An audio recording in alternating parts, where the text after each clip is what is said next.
Good afternoon, ladies and gentlemen. First of all, thank you very much for coming here and accepting our invitation to be part of this rather important panel. Particularly these times of the history, it's very important that the moderate voices from every walk of the life to be heard more often. Polarization and extremism from one end to the other are two of the subjects we hear more often than ever in our daily lives. International and local news are flooded with the incidents showing how radicalism is dangerous and dividing our communities. It is particularly important that the religious leaders' responsibility to give moderate messages to our communities, for the reason that because in our message the sacred is infused.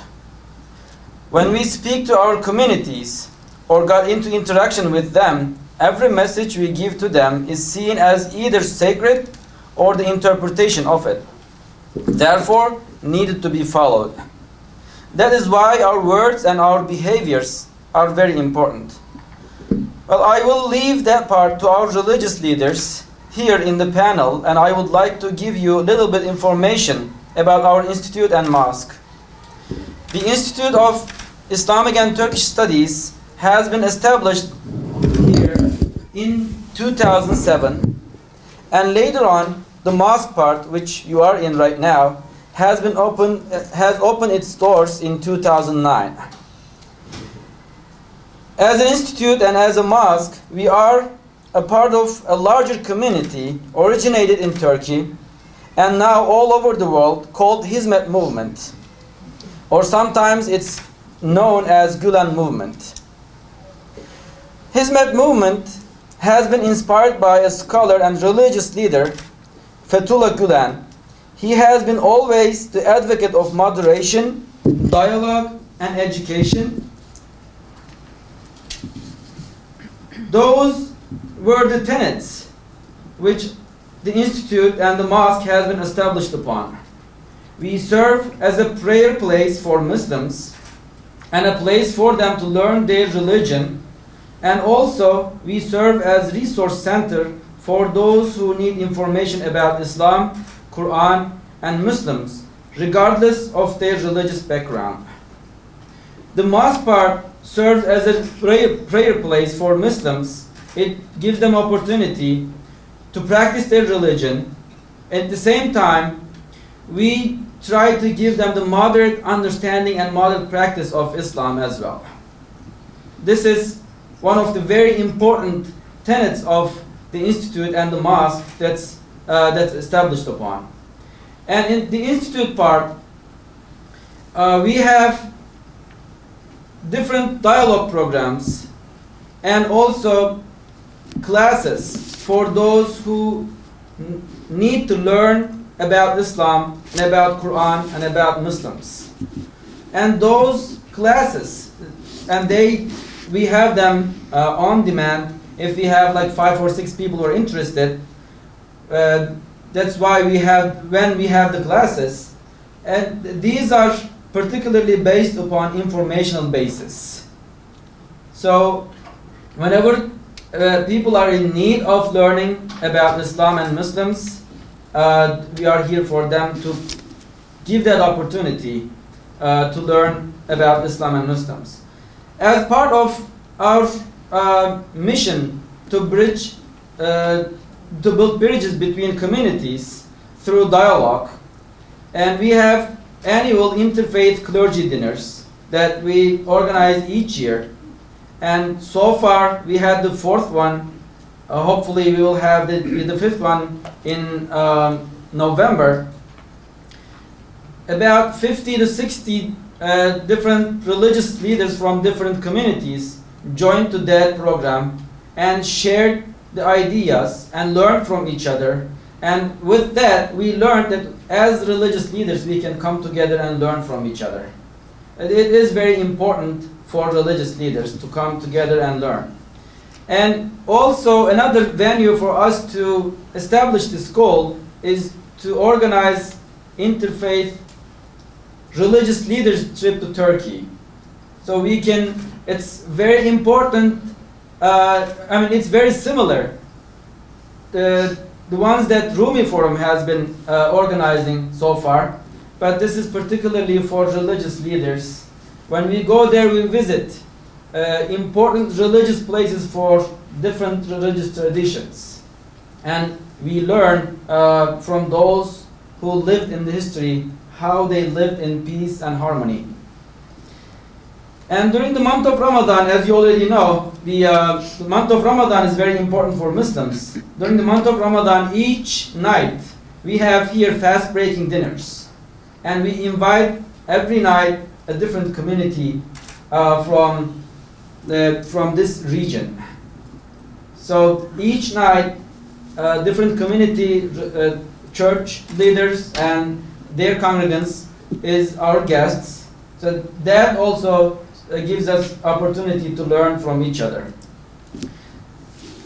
Without any taking your time any further, I will just leave the microphone to the panelists. And again, thank you very much for coming, and I hope you enjoy the program. Thank you.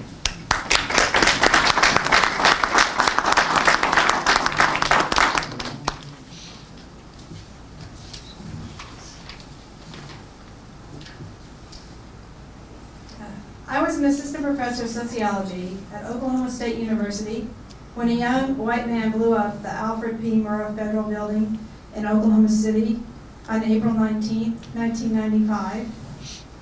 And even though such an unspeakable crime can never be condoned, I grappled with my students to try to come to some understanding of how someone could feel the weight of government oppression so strongly to commit such a heinous act. I mean, he must have known that he would have killed innocent men, women, and children. But here we are today, 20 years later, and we are again grappling with terror on such a scale and in so many places on the earth that I cannot fathom it. I cannot comprehend it. I don't understand how men, probably fathers, can slit the throats of 59 sleeping boys, as the Boko Haram did when they attacked their boarding school in Yobe State, Nigeria. Nor can I comprehend any of the many unspeakable crimes that seem to be our daily headlines, including the unfolding crisis in the Yarmouk Palestinian refugee camp in Syria, or the civil war in Yemen that are today's headlines. I cannot comprehend these acts, much less begin to grapple with the abuse of Islam by those steeped in the blood of these atrocities. It's unfathomable how such heinous crimes can be committed in the name of Islam, a strong rope that I hold so tightly to, that even now I feel the breezes of the holy month of Rajab, which is going to be upon us, April 20th. I cannot begin to understand how this blessed mercy has become so maligned. As policy analysts, we certainly can describe the non-sectarian forces underlying the ongoing conflicts and civil wars, but we cannot escape the reality that many are acting out of religious conviction, even though we reject the wrongly guided positions with all our being, with all our knowledge and common sense, as hundreds of Islamic scholars did with their 24 point-by-point refutation of the ideology and practices of Daesh as being totally un-Islamic. And we know Islamic scholars here in the US have called it that, totally un-Islamic, and the exact opposite of Islam. Yet, there it is, the black flag, the Shahada, the pamphlets advising civilians on rules regarding slavery and treatment of women, glossy magazines reinterpreting stories of the prophets to justify the war and killing of infidels. Using all the modern day contemporary social media tools, Daesh makes its religious case and calls others to its cause. When I read these articles, my head starts to spin. I grow dizzy. I can't make any sense of these familiar words and stories twisted into complete, undecipherable worldview. I become Alice in Wonderland. I'm shrunk. My world is topsy-turvy, and I can't get my bearing. The words are familiar, but everything else is foreign. What is our role here? Daesh does not seem to be in dialogue, apart from a couple of journalists. Does it even make sense to frame the acts of terror going on all over the world as anything to do with religion? And even though here I highlighted Daesh, we know that there is terror, extremism, radicalism going on all over the world in ways small and large. You know, what can we do? How can we understand? What actions should we take? These are the questions that we're faced, and this is why we're gathered here today, to maybe help us, if not understand, but see our way forward. And perhaps this is why you are here today, why you gave up this beautiful Sunday, the last day of spring break, the cherry blossoms. I won't remind you anymore. Don't worry, you're going to have wonderful food later. But, so this is how we're going to proceed. Each of the panelists is going to speak for 13 to 15 minutes, and then we'll have question and answer. After that, we're going to break. These chairs will be cleared out. It's going to be time for Asr, the afternoon prayer. And also, we are going to be sharing refreshments, some lovely Turkish food at the other end, the end of this building. So without further ado, we're going to get started. And we're first going to hear from Rabbi Gerald Sirota. He's the Executive Director of the Interfaith Conference of Metropolitan Washington. And he previously served as the founding Executive Director of Clergy Beyond Borders. And he's been active as a rabbi, chaplain, and educator for more than 20 years in the Washington, D.C. area.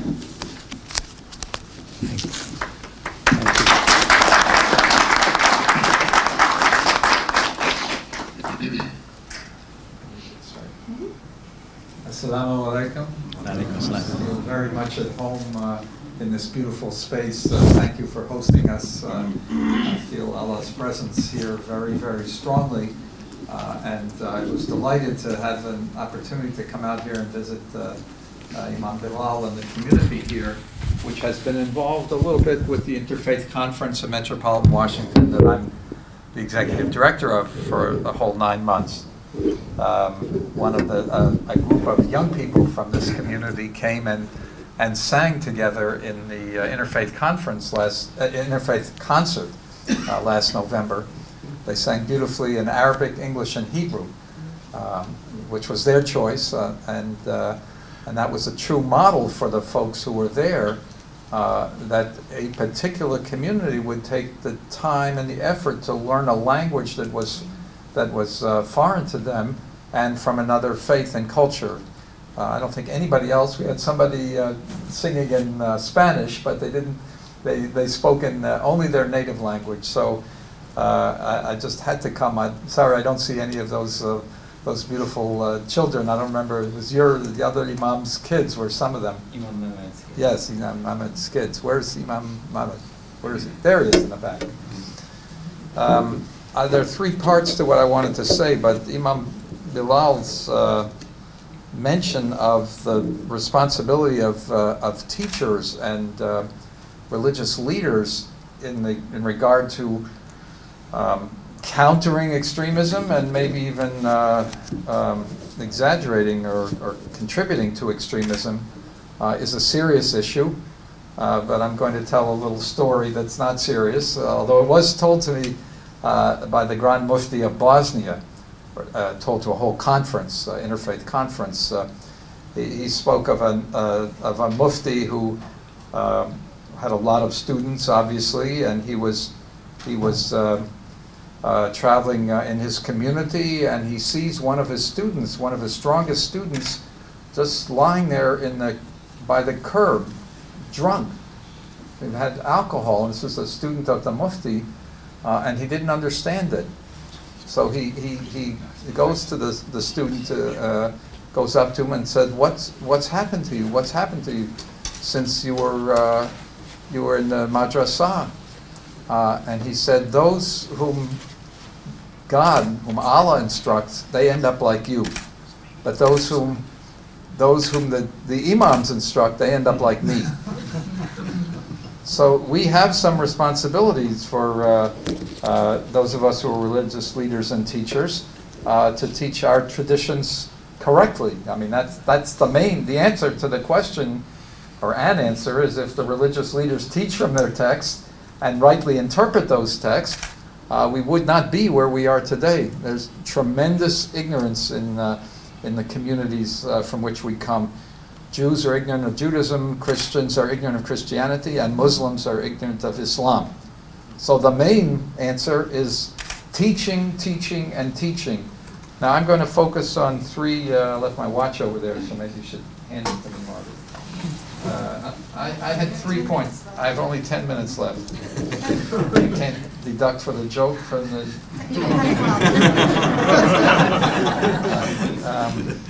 So I had 3 frameworks that I wanted to present to you, mostly from the perspective of my tradition, the Jewish tradition.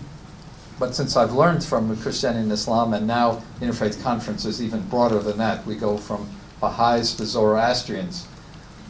We don't have any Adventists yet, so we've only B to Z. But I wanted to say something about the sources for pluralism within my tradition, and I know that there are parallels in Islam and Christianity, because in one case we share the same text. So I want to talk about sources for pluralism. I want to speak about how we confront challenging texts which appear to be exclusionary, us versus them. This is something that is more of a problem for us, I discover, in the religions that come from the descendants of Hajar and Sarah.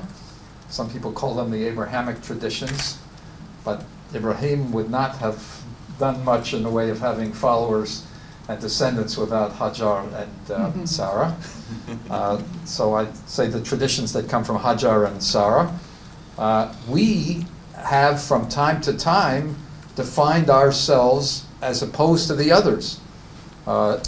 We have faith, they are the infidel. We are chosen, they are not chosen. We are the us versus them paths in some respect. And we have to own that, and we have to own those sources that are in our traditions, in our text, in our scriptures, which seem to indicate that it's us versus them in the world. Because we do have other texts that indicate differently. In fact, Judaism, as the oldest of the organized faiths, if Ibrahim is the ancestor for all of us, then we really started at the same time. But in terms of an organized world religion, Judaism was first, and therefore had something of an advantage, if it chose to, which thank God it has, to view Christianity and Islam as part of the story of what God wanted to do in the world. They are viewed, for centuries have been viewed as daughter religions. We might want to say sister religions. They are other paths to the one God that clearly God desired to have in the world, or that it wouldn't have happened. And therefore, the idea of chosenness, which is the first place you go to say us versus them, if a God is powerful enough to choose one people to give one particular covenant and one path, then that same God can give paths to others. And that's the way we view what the success of Christianity and Islam as world religions is part of the fact that God has a covenant with Christians and God has a covenant with Muslims that's different from the Jewish covenant. Different but not lesser. Equally as powerful, equally as important. The Quran says it much more clearly. And the Quran has a text. And that's the way Judaism has gradually come to understand Christianity and Islam, but those whose holy book and holy writing includes the Quran know from the surah, the feast, that God, where it says literally, to each of you we have given a law and a way of life. If God would have desired, He could have made you into a single people, professing one faith and one law. But he wished to test you by this, and also, and here to me is the most important text that any one of our three faiths has. The purpose for this is that you will come to know one another, b'ta'arufu, and therefore figure out how you can accomplish good in the world. By learning from each other, you will know how to pursue the good. And then there's another text in the Quran that helps us, I think, in what we're trying to do and talk about today. To Allah you will return in the end, when Allah will resolve upon that which you disagreed. It's not up to us to determine the theological questions, the things that divide us, or why some of us practice burial as soon as we can so that the body can return to the earth, and others of us believe that that's not an indignity and you should wait for a wake or a place of time before you have the burial. Those questions are not for us to determine. The religious questions are up to God to determine in the next world, in the world to come. We have to figure out how to do what is right and what is good in the world. Now, there's one text that Judaism shares with Christianity in the sense that it's in the Hebrew Scriptures. I've never asked whether this text occurs in the Quran. Many of the texts, of course, are shared. But this is the text, the story of the Tower of Babel. Is that in the Quran in any fashion? Has it ever been picked up, the building of a tower, an ancient tower? It is. In relation to death. Relation to death. To death. They built high towers to escape death. To escape death.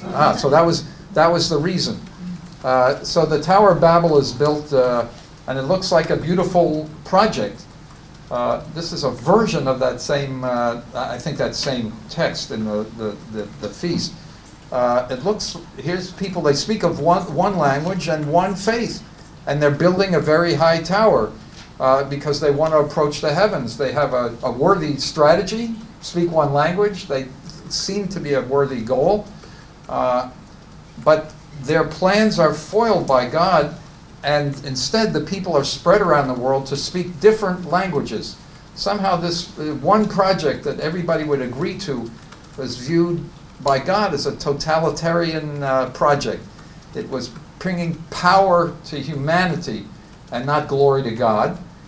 And the way that God's glory would be enhanced is if we spoke different languages and had different paths to the one God. And that's why the project was ended. The Midrash says the people also, when they were building, if they were so intent on building this high tower to aggrandize themselves, that if a brick fell off the scaffold, they would start weeping. It would delay them. But if a person fell off, they would just keep building and build that person into the building. So that's what happens, apparently, when there's a totalitarian project. When everybody tries to think alike and speak alike, that is not God's plan. God's plan is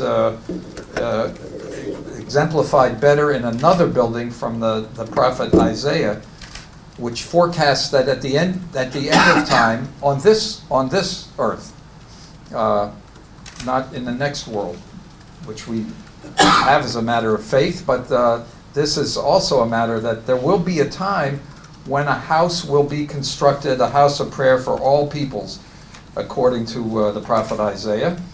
And this house of prayer will be called my house, and it will be the house of prayer for all peoples. Nations will come from all the world, but they will not come as one with one form of worship.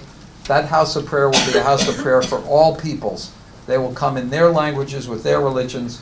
We will all be able to stand under one roof and pray under one roof, maybe in different rooms. Why not in different rooms, in different ways? And that's what I like to imagine when I'm in any house of worship. A beautiful masjid like this one, or in a synagogue or church or house of worship for any of our Eastern sisters and brothers. is this a place where all nations can come and pray as they are? And that will be the house that God wants us to build. So let me say just a couple of words about understanding a challenge. I already dealt with what looks like the most challenging text within Judaism for us versus them, namely chosenness, can be understood as a distinctive covenant for the Jewish people. And why would not God have other covenants and other revelations past that revelation? The text that's frequently the most challenging text to me as a person who believes in peace building and works at peace building are there texts in the scriptures that talk about completely wiping out entire nations. Is that my time? Okay. Okay. So genocidal texts. There are genocidal texts. There are peoples who are described. 7 nations who were native to the land of Canaan that are to be wiped out because they are idol-worshiping nations, men, women, and children. That's an instruction. And there's a particular group, the Amalekites, who you're supposed to read about them once when we pass through the reading of the 5 books of Moses every year, and then you're supposed to remember them again on a particular Sabbath.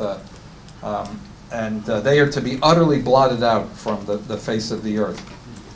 Now, it's possible the rabbis, when I say the rabbis, I'm talking about the rabbis of the Talmud. Judaism is not strictly the Torah as the fundamental text of Judaism, the 5 books of Moses, is incomplete without the oral law that was also by tradition conveyed to Moses, but not completed until the Talmud was written, and that would have been something like 1,500 years after the time of Moses. So you can't read the Torah, which says an eye for an eye and a tooth for a tooth, and understand that God wants an eye put out. If somebody puts out another person's eye, you have to put out their eye. That isn't what the Torah says. That isn't what God meant.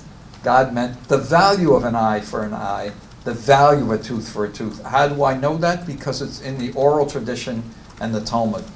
So the oral tradition and the Talmud says that there are no such purely idol-worshiping people on the face of the earth any longer. There may have been at the time of Moses and Joshua, but the nations have all been assimilated one to the other. There are no purely evil peoples in the world. There is no warrant for genocide. And it's complicated. All of us have, the Western traditions. I don't know the Eastern traditions as well. We have an idea that there's permitted war, obligatory war, and just war. I insist we don't have a thing as holy war. Holy war is an oxymoron. But there's war. A defensive war is obligatory, and there are laws about and restrictions on the fighting of war, including how you treat civilians and how you. So any intentional damage on civilians, what we call terrorism these days, is against any understanding of religious tradition. So Judaism has very specific laws about before you lay siege to a city. You can't lay a siege on 4 sides because people have to be able to escape, and you have to warn people before you lay siege to a city to allow non-combatants to leave. And the debate in the Talmud is this applied even in the time of those tribes that ought to have been eliminated because they practiced idol worship. But we have within each of our traditions texts that are dangerous if they're not put into context. There's no such people. This is not a correct understanding of what the Arabic or the Hebrew or the Greek says. We have to interpret when we speak a different language, and we have to take it in terms of its historical context. So those are elements of what ways in which we cope with dangerous text. Let me just close with one text. What resources are there within the text for pluralism and for conflict resolution? There's a text in Deuteronomy that says, when you come upon the donkey of your enemy, and that donkey is struggling under a burden, you're supposed to come and help that poor innocent animal, even though it will obviously benefit your enemy to have the animal taken care of and the burden restored. And that is a text that I think teaches us that if we act with some humanity and humaneness in response to our connection with our enemies, they will, that may shake them up a bit. Oh, I thought that you folks did this, or you believe that.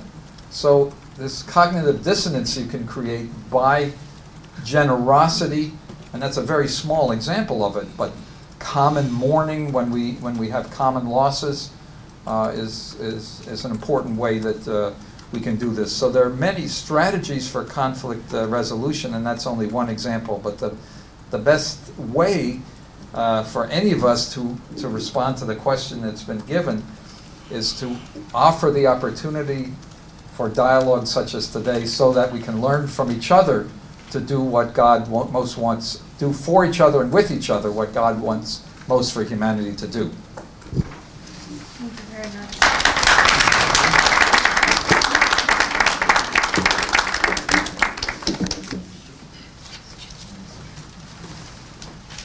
Thank you very much, Rabbi Sirota. And now we're going to hear from Gail Hamilton. She's Vice President of the Global Peace Foundation USA.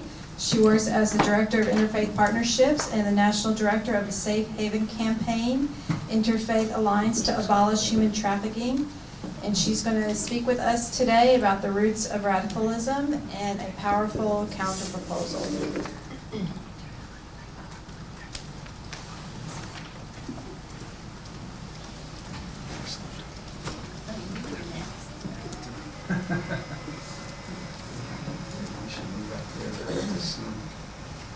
I was sitting back, I thought the imam was next, but sorry about that.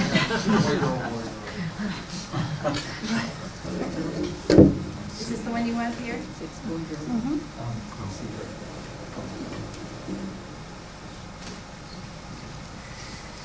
Thank you so much for the honor of being here today. It's a great opportunity for me. I live in Fairfax, so y'all are going to see me a bit more. It's such an essential and valuable discussion and conversation that we're having today. And I'm very grateful to the organizers, to the Institute of the Islamic Turkish Studies, and also to the Rumi Forum, and also to my friend Imam Sharif. So today we're addressing the roots of radicalism, and we need to have a clear and very powerful counterproposal. Radicalized youth are attracted to a sense of purpose and meaning in their actions. And so thus to counter this, we have to turn to the interfaith world, which is what's happening today, because it is within our timeless faith traditions that we find the most profound meaning and motivation. So the world has changed so rapidly in the last 100 years. And sorry about that. The 21st century is markedly smaller than that of the 19th and 20th centuries. In fact, up until the middle of the 20th century, only a small percentage of the world's population ever traveled more than 50 miles from home. So there's just been so much change that this has actually sort of blown out various support systems and eroded a strong sense of certainty in some people's lives. And in other words, maybe there's been a sense of belonging lost. So this rapidly changing landscape is breeding insecurity and a certain kind of vulnerability that brings some youth to embrace extremism, to fill this kind of void. So it's, as I was thinking about all this, pondering this, I felt like it was kind of similar to in America, youth at risk who are drawn to gang violence, that trying to fill the void of a sense of belonging. So as I mentioned, we live in a much smaller world, and today we can see through media how we are affecting each other. We can experience the diversity of humanity immediately, and we may feel that people, perhaps not of our own particular group, are so extremely different that we can't bridge those differences. So this is a very typical human reaction, and we have to really dig deep to be self-aware about this. So there is such a tendency to be safe and to stay within our comfort zone and to just avoid those who are different than us. So in order to get out of our comfort zone, we need to dig deep, we need to drill down and touch the root of our humanity, really connect with our the most common identity, which is actually our humanity, and that is rooted in universal principles that we all hold dear. All right. Global Peace Foundation has a very broad and inclusive vision. One family under God. That's the vision. One family under God. It's so simple. But actually every year that I'm working on this, I realize how incredibly profound it is. And it's very similar, I was so happy to find, very similar to the vision of the Turkish Institute. We love the created for the sake of the Creator. So beautiful. So today we need a new perspective beyond the limits of our human reactions. So let's start by asking about our own identity. Can we discover common elements, very important, essential common elements amongst us? So what happens more typically, or almost by default, is to understand or think of ourselves as a member of a group. And we ground our identity completely within that particular group. And as the rabbi said before, we can start to get into an us or them thinking. And so this sows the seeds of perceiving the other in a lesser way, or competitive, or comparing, or suspicious, fearful. So it can breed this us or them perspective. And it's just seems so easy to settle in to our own group and drink in a feeling of comfort.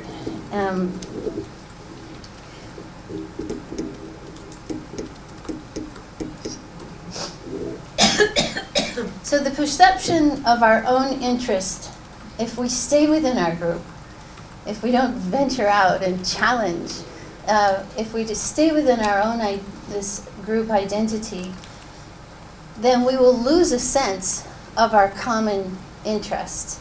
We will lose a sense of the greater good and as I say, the common interest. So this us and them, it takes place in terms of nationality, of ethnicity. I spent a lot of time in Africa, and particularly in Rwanda. So there was an extreme separation of us and them in Rwanda, and that was a very difficult time. I went there post-genocide and tried to help in different ways. And but when there is this extreme us and them conflict and breakdown, it also can be based on race, as we know, religion, social strata. This kind of conflict, we all lose. We need to have this kind of very open and honest discussion. Isn't that cool? You want to see that again? That's why it's hard to see again. There. Okay, ready? The wall. Okay? Communication breakdown. So, how can we go beyond this? So before we are Christian, before we are Muslim, before we are Jewish, we are human. We are human and we are from the same Creator. We actually have a deep, deep shared heritage. I zoomed over that one, the first one. It already turned blue. Anyway, it's hard to go back. But we want to come to a point where our identities, we come to realize that our shared, essential, common humanity identity is actually more essential, is more real. It's a tough one. But there, as I mentioned, there are universal principles that we all hold dear, that are kind of naturally in our heart, but we don't talk about them enough. We have a spiritual nature and we share a common origin. That sounds so simple, but it's incredibly powerful. We can build a lot upon that. Oh man, they're turning blue so fast. Each person has intrinsic value, and our rights are endowed to us by our Creator.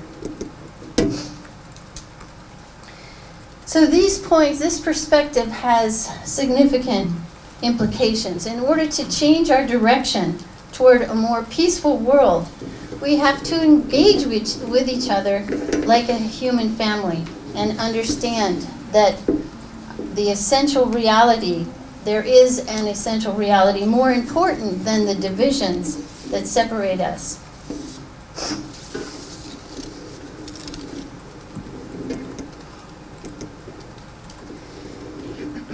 So, as I mentioned before, in our hearts we already know that each person is valuable, and we all share this value equally. When there is a traumatic event in our world, this becomes very evident, okay? But do we have to have horrible traumatic things happen for us to have this deep burning realization? So we look at, for example, Haiti in 2010. It was very heartening how people from all over the world came to help, right? And I know my children were calling me. They were in university, and they're like, we're quitting, we're going to Haiti. I was so proud of them. They didn't quit, but we all sent our funding, we sent our people, every kind of faith community was involved and helping. It was so heartening. And then after the earthquake had taken place and the days went by and they were searching for people still alive, and every day that went by there was more of an intense feeling. And do you remember this? Do you remember this boy? His name was Kiki. I mean, those men around him were from many different nations. Look at the celebration on his face. And he wouldn't come out. He was afraid to come out. He was calling for his mother. They had to get his mom to come to implore him to come out. But when he came out, look at that. Actually, there's still a clip of that online that I looked at recently. And here's these big burly rescue guys with tears just streaming down his face. Their face, sorry. Do you think that they thought, I wonder what religion he is? Should we really pull him out? It's all gone. I mean, all of that is gone. And I don't know about you, but, when I was watching that, I related to it as a mother. I know many of us here are parents. So the mother of that child, the pain that she was experiencing, is the same pain that we may experience. And the joy, the celebration in being united with him is the same. So these are things that we already know in our hearts. We just got to magnify them and formulate substantial projects based on them, take action and work for the common good together. We need to take a new approach to interfaith collaboration that is based on our shared responsibility to create ethical societies rooted in universal principles and values. We can forge a consensus on universal principles and values. We work with Global Peace has had, since 2010, we've worked with Nahamu Ulama, and it's been a wonderful experience. The Secretary General, Dr. Marsudi, he has a very distinct way of talking about the same points that I'm talking about. I'll share with you in a moment. But we all have our divine focus. Okay, we all have our way of worshiping, our way of prayer or meditation. We have our connection to God, our sacred, didn't want to do that yet, but this is hard, I can't go back quickly. We all have our divine focus, our rituals that we love, that we grew up with perhaps, or so the divine focus of all faiths, if we only talk about the divine focus, we can find a lot of differences that can cause conflict. But actually, we don't need the unanimity of belief. It's not an essential solution. We don't need to believe all the same at all. There's another very important focus that's rooted in all of our faiths, and its role can bring an incredible partnership. And all those who affirm God can come into partnership through their civic focus. So faith traditions, we know, have they've provided moral underpinnings in our societies, as well as an impetus of compassion and service for others. So there is a part of our faith, all of our faiths, that is purely civil, and it's an expression of social conscience and rules of conduct. Dr. Marsudi, as I mentioned with Enu, he talks about this as when you bring your friends over, you have tea in the public room. You don't bring them into your bedroom. So he talks about divine focus and civic focus in that sense. You know what I'm saying? So this civic focus, based on universal principles and values and shared values, is what we can work together.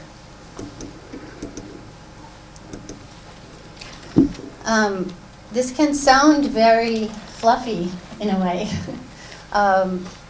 so idealistic, but nevertheless, Global Peace Foundation is really working to bring this into a reality through different projects, and one has been, we've done a lot of work in Nigeria with the One Family Under God campaign, as you can see here, and then through the work in Nigeria, there was a lot of excitement, and a lot of success came from many of these workshops, and deep relationships were made, crossing bridges and breaking down that us and them. So then we were able to, we were in 15 nations, so we're able to do some innovative things. And we brought, the man in the middle is the representative of the Grand Mufti of Nigeria. We brought him and the Archbishop, the Catholic Archbishop of Nigeria, to Ireland. The other two guys are Irish, and they had worked for 30 years in Cooperation Ireland, which is a nonprofit that was really at the center of resolving the troubles in Ireland. So through hard work, through teamwork, through partnership, we can really do an incredible amount of work. And I'm sure I'm almost about there, huh? Can I, one more thing? I just felt I wanted to share this because I was praying this morning about being here, and a memory came back. I had worked in Africa for 8 years in my in my mid-20s. Don't want to give away my age here, but and a memory came back so strongly, and I was shedding a lot of tears because it was like I was just there. It's so amazing with memory how even though a lot of time has gone by, sometimes you feel like you're still there. And I had been working with youth at a university in Africa, and talking about the uniting of the human family under God, and working with this one youth. His name was Crispin, and he was so idealistic and such a strong mind and a deep heart. And unfortunately, he went off and joined a movement for extremism, violent extremism, and because when I visited him at one point, he was gone. And amongst his things, his family gave me a poem that he had written that mentioned me, and I had no idea that I was actually sort of getting through to him, but it was such a devastating thing. I felt so bad that I had failed to really reach this youth. And so just in prayer about that this morning, I felt heartened by that now we really can build through teamwork, through partnership, through collaboration, collective impact, whatever you want to call it, by working together. I really believe that uniting together, combining our energy and our creativity, we can find this counterproposal for our youth. Thank you.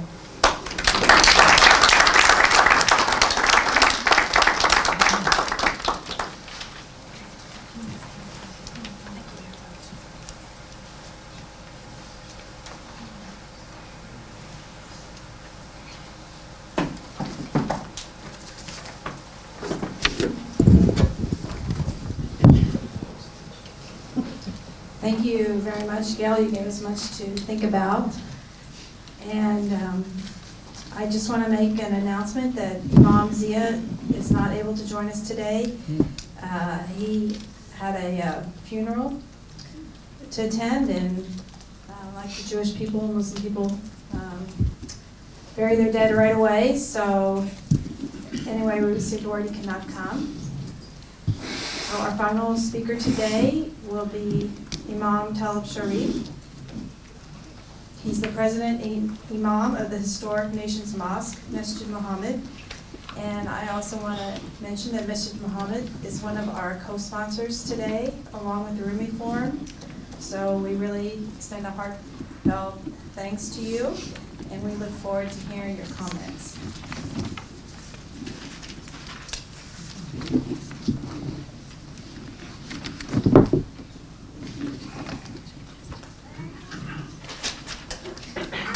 Bismillahirrahmanirrahim. Assalamu alaikum. So since Imam Zia is not coming, that means we have more time. Everybody got a little bit more time. We certainly want to thank the Institute here, certainly Imam Bilal. We're good friends. And in fact, we met as part of the faith conference of Metropolitan Washington. And we try to stay close together. And because since he found out that I spent 2 years in Turkey, I visited 3 times since then, and looking for other opportunities to go back because I love Turkey. I didn't want to leave Turkey when I was there the first time around.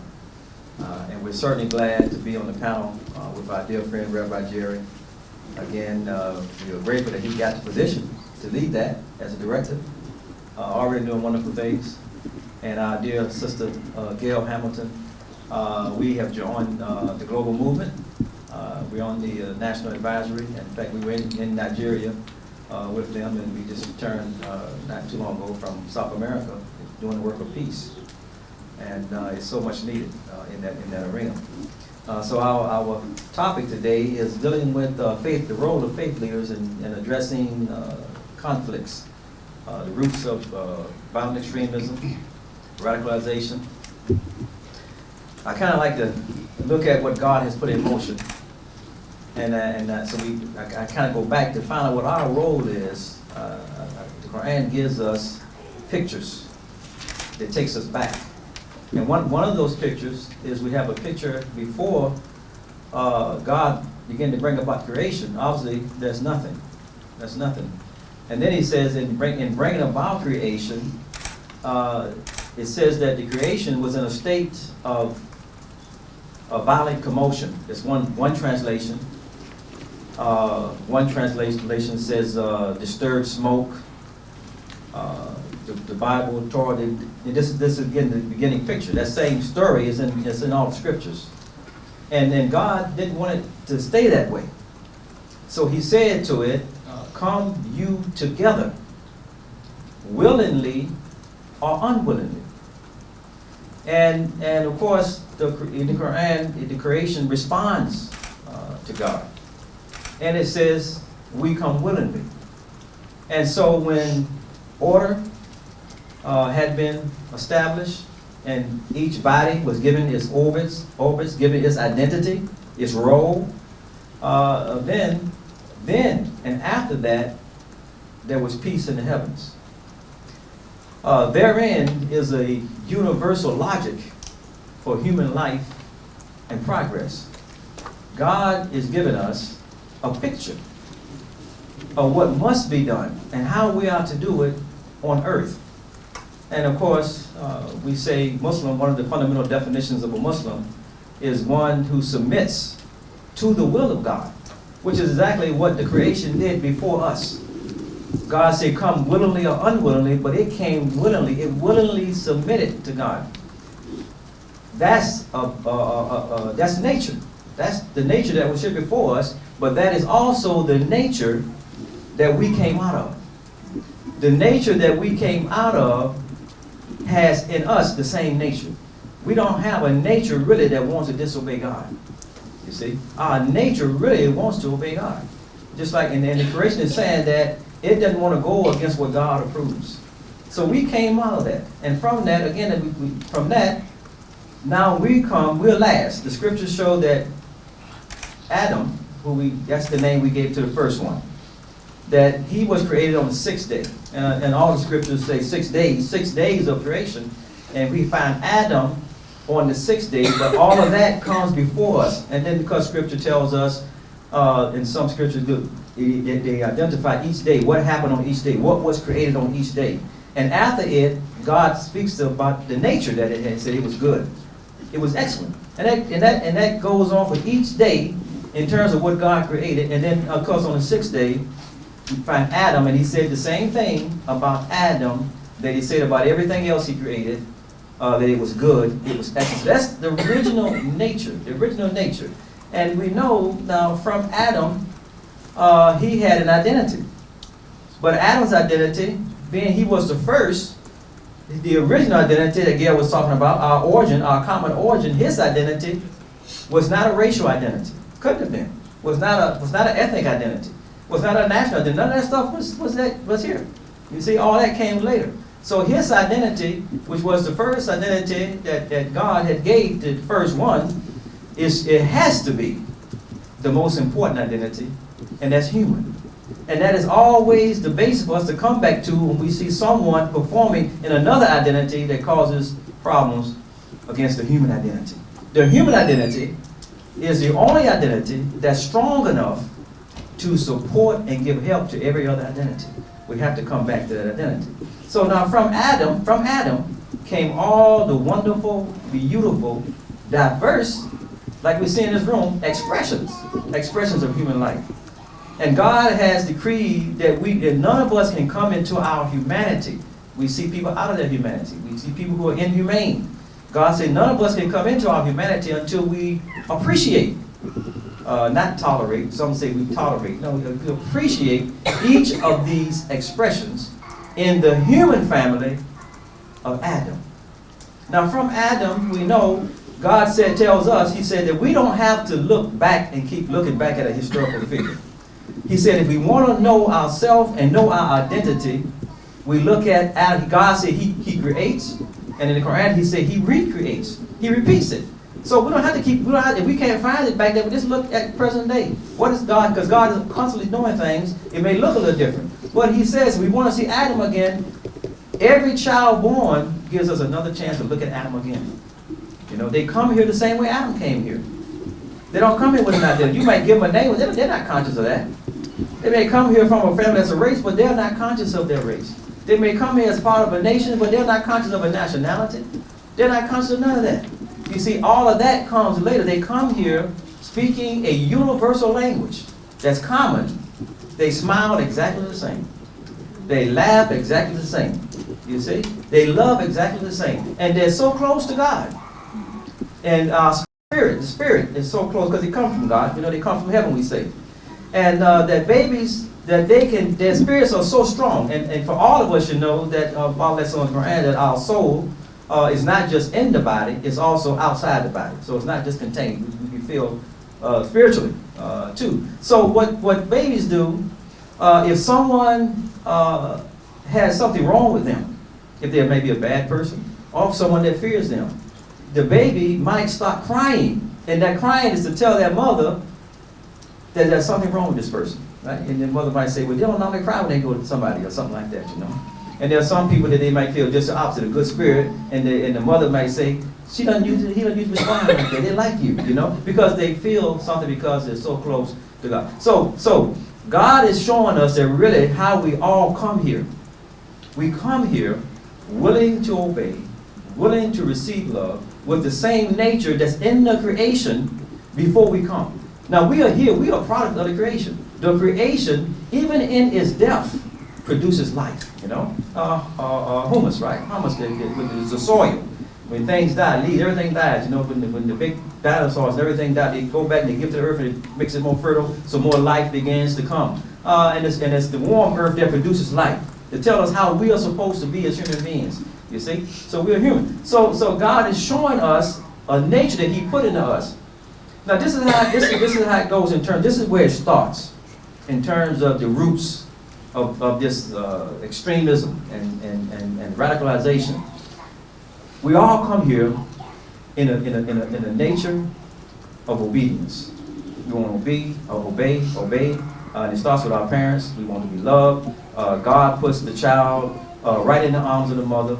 The food is right there where the mother wants to hold the child. You know, right by close to her heart. This is how all life really is supposed to start. It's loving, it's caring, it's concern. So as the child begins to come into the world, upon the nature that God put in it, to be giving, to be loving, to express, to bring out the best that's in his life, to find the skills, to be productive, to be helpful. This is how children are. Now let's say this is an example now. And we see this all the time. A child comes home. They're doing things, they go to school. They may come home, and they may be at home, but they may have produced something, and they're excited about it. And they want to get the mother's attention to recognize what they've done. Okay, so maybe the mother, maybe like now a lot of people look at TV, maybe the television, that's her company. She has company, the TV. She don't want to be bothered right now. And the child comes excited, and then the mother says, I don't have time right now. Maybe the mother might say that, maybe the father might say that, or maybe they might show that. They might just ignore the child. Okay, that's one time of what the child, again, because the nature that God put in all of us to be proud of what we do, to produce things and be proud of that, ourself, our life, and when we come into an identity. So now the child comes back again. That may happen a couple of times.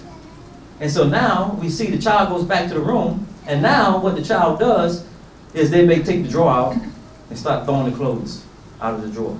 Or maybe they may write on the wall and scribble on the wall, you know. You have other times. A child may be in a home now, and again, she's talking about shared. This is also how, this is what we call, in the home is what we call a shared freedom space. That's in the home. Because out here, all of us are part of shared freedom space if we occupy space in a particular area. So sometimes the parent might tell a child that comes home, don't sit on my sofa. Get off my sofa.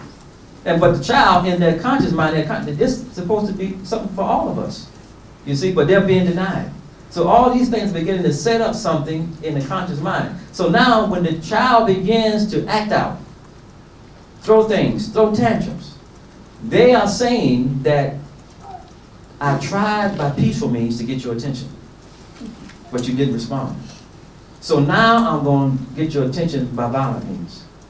And this is how it starts. It's unconscious. Everything that we see happening where there's someone who's been extreme, when we look at the story, is because someone, in the beginning we know, God, it was chaos, and everything wanted attention. They wanted to know. They wanted some time. Wanted to know what my role in my space is, that you can give attention to me. And once God established that order, then we had peace. So everybody is crying out for something. That's where it starts. It starts somewhere. You see? So we have to, in terms of trying to get to the root, what is the situation? We have children in America and around the world trying to get with extremists. Why? What are the extremists saying? What are they doing? Again, this is not the nature of the human being. So what's motivating them? What are they seeing? What's touching them? Okay? They are looking at some of the pictures that are affecting human life that's not being given attention to. So really, they are looking at their parents. In their minds, the parents are not doing anything about the condition. So what they do is they listen to this voice that says we need to give attention to this situation. So that voice now overshadows the parent's voice. So all of a sudden now the child sneaks out the back door. She's on a plane to get with some people because that's a protest now. You're not doing anything. We need to do something about this situation. So this is what's happening. We need to look at really what's the root cause. And it obviously gets extreme because it takes you out of your human identity. And when you lose that, you become like a beast, like what you're saying with some of these terrorists. You know, they become beasts. They're not human anymore. You know, they're not in their human form anymore. They've lost their religious identity, and again, they're attached to the name Muslim or Islam, but they've lost that, and then they lost their human identity. But the worst one is to lose what Gail was talking about, your human identity. And then you begin to become, see, now you don't have no concern, no care, because all the sentiments, your natural human sentiments that God has given you to connect with human life, you killed them. You burned them out. You know, God says, save yourself and your family. Save yourself and your family from the fire. And in one place he says the fire that leaps over your good human sentiments. You see, and then the prophet, this anger, this fires of anger, those kind of things. They burn those. They burn out your good healthy sentiments, see? And that's why the prophet gave some advice to his followers, well, through an individual, but the followers accept the same advice. Don't become angry. Anger? You know? And God says in the Quran, he says, oh, you who believe, kuhu kawamina bil kiss.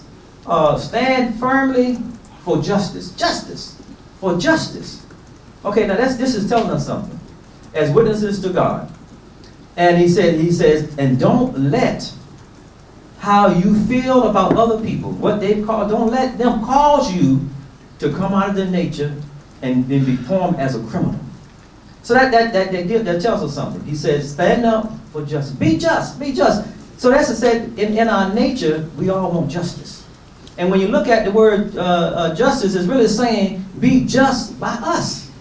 So somewhere along the line, you're not being just by us. And when you look at all the situations, this is really at the cause of it. We looked at, just looking at this group, this happened in where was it here? With the school. Kenya.